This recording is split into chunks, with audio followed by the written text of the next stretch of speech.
صحیفہ سجادیہ میں امام زین العابدین علیہ السلام دعا نمبر 44 میں 44 دعا کے اندر یہ دعاؤہ اذا دخل شہر رمضان،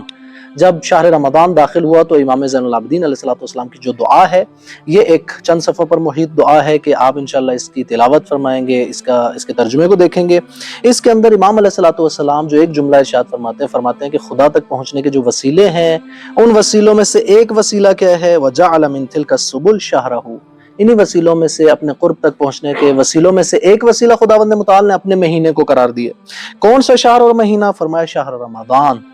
رمضان المبارک کا مہینہ، کہ شہر الصیام یہ روزوں کا مہینہ ہے، وشہر الاسلام یہ اسلام کا مہینہ ہے، وشہر الطہور یہ ایسا مہینہ ہے جو انسانوں کو اور مومنین کو پاک کرتا ہے، وشہر التمحیص یہ ایسا مہینہ ہے کہ مومنین کے گناہوں کو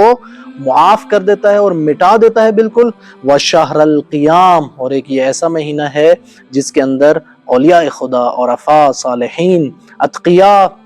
اور مؤمنین قیام کی حالت میں ہوتے ہیں، صیام اور قیام کی حالت میں ہوتے ہیں، روزے کی حالت میں ہوتے ہیں اور خداوند متعال کی بارگاہ میں عبادت کی حالت میں ہوتے ہیں۔ اس دعا کا ضرور مطالعہ فرمائیے۔ صحیفہ سجادیہ میں دو دعائیں ہیں، ایک دعا جب رمضان المبارک شروع ہوتا ہے اور ایک دعا جب رمضان المبارک کا وداع کرنا ہے اور ختم ہوتا ہے، دونوں دعاؤں کی حتماً تلاوت فرمائیے۔